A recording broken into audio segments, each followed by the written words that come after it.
ఈరోజు కాంగ్రెస్ ప్రభుత్వం రైతులకు ఇచ్చేటువంటి రైతు భరోసా పథకాన్ని మరి యాసంగి సీజన్ ప్రారంభమై 3 నెలలు అయినప్పటికీ మరి కాంగ్రెస్ ప్రభుత్వం రైతు భరోసా నిధులను రైతుల అకౌంట్లలో ఎందుకు జమ చేస్తలేదని నేను అడుగుతా ఉన్నా.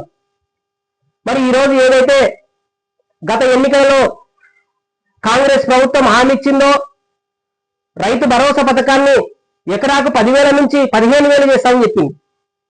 మరి ఈ 15,000 రూపాయలని కేసీఆర్ గారు గతంలో ఖజానా ఖాళీ చేసినారని చెప్పేసి 3,000 రూపాయలు తగ్గించి 12,000 రూపాయలను ఇస్తామని చెప్పినటువంటి కాంగ్రెస్ ప్రభుత్వం మరి యాసంగి సీజన్ ప్రారంభమై 3 నెలలు అయినప్పటికీ మరి ఈ దేశానికి అన్నం పెట్టేటువంటి అన్నదాత యొక్క కడుపును ఎందుకు కొడతా ఉందని నేను అడుగుతా ఉన్నా. మరి అన్నదాత కళ్ళలో కారం ఎందుకు కలుగుతా ఉంది ఈ కాంగ్రెస్ ప్రభుత్వం?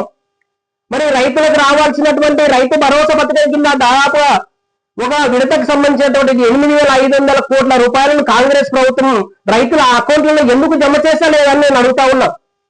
మరి ఏదైతే ఈ కాంగ్రెస్ ప్రభుత్వం ఎన్నికలలో అడ్డగోలు హామీలు అనేటువంటిది ఇవ్వడం ద్వారా మరి ఈ తెలంగాణ రాష్ట్రంలో ఏ రైతు అనేటువంటి అనే వ్యక్తి ఈ తెలంగాణ రాష్ట్రంలో కాంగ్రెస్ ప్రభుత్వంలో మరి సంతోషంగా ఉన్నాడని నేను అడుగుతా ఉన్నా.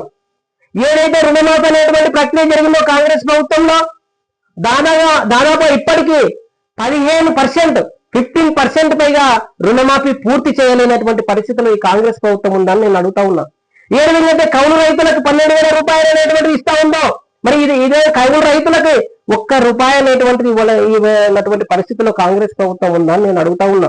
అదేవిధంగా బోనస్ ఒక కింటాకు బోనస్ కు 500 రూపాయలు ఇస్తా ఉన్నారు. కొంతమందికి అవి వస్తా ఉన్నాయి, కొంతమందికి రావట్లేదు. మరి ఎక్కడ వెళ్తా ఉంది ఈ ఖజానా? ఈ మరి తెలంగాణ రాష్ట్రంలో ఉన్నటువంటి బడ్జెట్ చెందినటువంటి డబ్బులు ఎక్కడికి వెళ్తా ఉన్నాయి? మరి ఇదే తెలంగాణ రాష్ట్రంలో ఈ అన్నం పెట్టేటువంటి ఈ అన్నదాత ఒక తన పంట వేసుకున్నటువంటి పంట కోసం ఒక యూరియా బస్తా కోసం తన చెప్పులను క్యూలల్లే పట్టేటువంటి పద్ధతి ఏ ప్రభుత్వంలో వచ్చిందని నేను అడుగుతా ఉన్నా. మరి ఈ కాంగ్రెస్ ప్రభుత్వం ఏం చేస్తా ఉంది? మరి అన్నదాతలు ఎందుకు ఆవేదనకు గురి చేస్తా ఉన్నారు? మరి ఆ రోజు అన్నదాతలు మీ మీద ధర్నాలు కానీ నిరసనలు కానీ చేశారా? మరి మాకు 15,000 రూపాయలు రైతు బంధు ఇవ్వాలని చెప్పేసి అడిగారా? మరి మీరే అధికారంలోకి రావడం కోసం అడ్డగోలైనటువంటి హామీలు ఇచ్చినటువంటి పరిస్థితి మీది కాదని అడుగుతా ఉంది. కాంగ్రెస్ ప్రభుత్వాన్ని తెలంగాణ రాష్ట్రంలో రైతులు కాంగ్రెస్ ప్రభుత్వం చీకొడతా ఉన్నారు, బాధపడతా ఉన్నారు. మన ఓటు ద్వారా సంపాదించుకొని ఈ కాంగ్రెస్ ప్రభుత్వాన్ని ఎందుకు ఎన్నుకున్నామనేటువంటి పరిస్థితులు తెలంగాణ రాష్ట్రం అనేటువంటి తెలంగాణలో ఉన్నటువంటి రైతులు చాలా ఆవేదనకు గురతారనేటువంటి అంశాన్ని మీరు గుర్తిస్తలేరని నేను అడుగుతా ఉన్నాను. మరి అదే కాంగ్రెస్ మంత్రులు ఒకటే చెప్తారు, కాంగ్రెస్ అంటే రైతు రాజ్యం, రైతు రాజ్యం అంటే కాంగ్రెస్ అనేటువంటి మాటలు చెప్తా ఉన్నారు. మరి ఇదే రైతు రాజ్యం అయితే కాంగ్రెస్ రైతులు ఎందుకు ఆవేదనకు గురి చేస్తా ఉన్నారని నేను అడుగుతా ఉన్నాను. మరి ఎందుకు ఈ విధంగా రైతుల యొక్క కడుపును కొట్టేటువంటి ప్రయత్నం చేస్తా ఉన్నారు? మరి రైతు భరోసా నిధులు ఎందుకు జమ చేయట్లేదు అనేటువంటి అడుగుతా ఉన్నారు.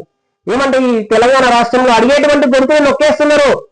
నాలాంటి భారతీయ జనతా పార్టీ కార్యకర్తలు ఎవరైనా ప్రశ్న సంధించినట్లయితే వాళ్ళపైన కేసులు బనాయించి నోరు మూసేటటువంటి ప్రయత్నం చేస్తా ఉన్నారు. మరి ఎప్పుడు మీరు తెలంగాణ రాష్ట్రంలో ఉన్నటువంటి రైతులకు ఎప్పుడు న్యాయం చేయాలనేటువంటిది జరుగుతా ఉందని నేను అడుగుతా ఉన్నా. మరి యాసంగి సీజన్ లో అప్పులు తీసుకున్నటువంటి రైతులు పెట్టుబడి సాయం కింద పెట్టుబడి కింద పెట్టినటువంటి పరిస్థితి తెలంగాణ రాష్ట్రంలో ఉంది.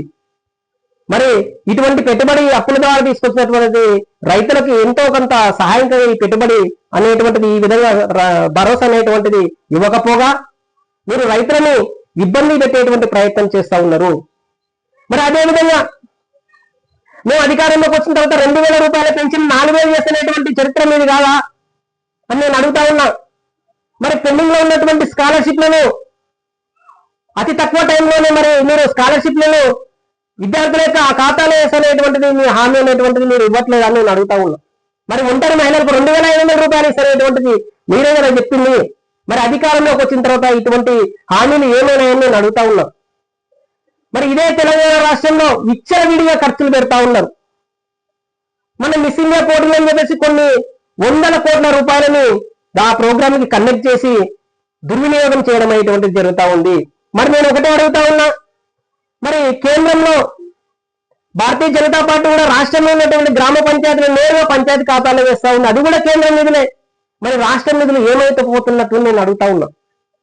మరి ఇటువంటి పరిస్థితి ఎప్పుడు లేదు తెలంగాణ రాష్ట్రంలో. మరి రైతులను ఎందుకు ఆవేదనకు గురి చేస్తా ఉన్నారు? రైతులు ఎందుకు ఈ ప్రభుత్వాన్ని ఎన్నుకున్నారు అనేటువంటి పరిస్థితి మీరు తీసుకొస్తా ఉన్నారు. మరి రైతు భరోసా కింద డబ్బులు జమ చేసేదని మన డబ్బులను ఎవరు ఆపారు? మీ రాష్ట్ర ప్రభుత్వమే కదా, మీ కాంగ్రెస్ ప్రభుత్వమే కదా. మరి ఈ కాంగ్రెస్ ప్రభుత్వం రైతులను ఎందుకు సంతృప్తి చెందట్లేదు అనేటువంటిది, సంతృప్తి చెందనియట్లేదు అనేటువంటిది నేను డిమాండ్ చేస్తా ఉన్నా.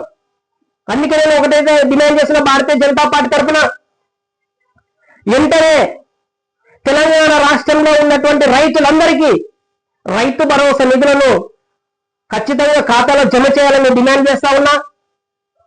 దీనికోసం తెలంగాణ రైతుల కోసం, వారి యొక్క సమస్యల కోసం ఎంత పోరాటానికైనా సిద్ధమని నేను ఈ విధంగా తెలియజేస్తా ఉన్నా.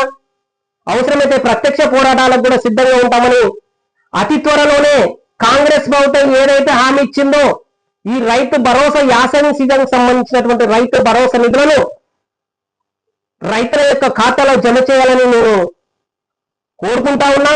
లేని పక్షంలో రైతులతో కలిసి పోరాటానికి సిద్ధమవుతామని తెలియజేస్తూ ముగించుకుంటున్నా.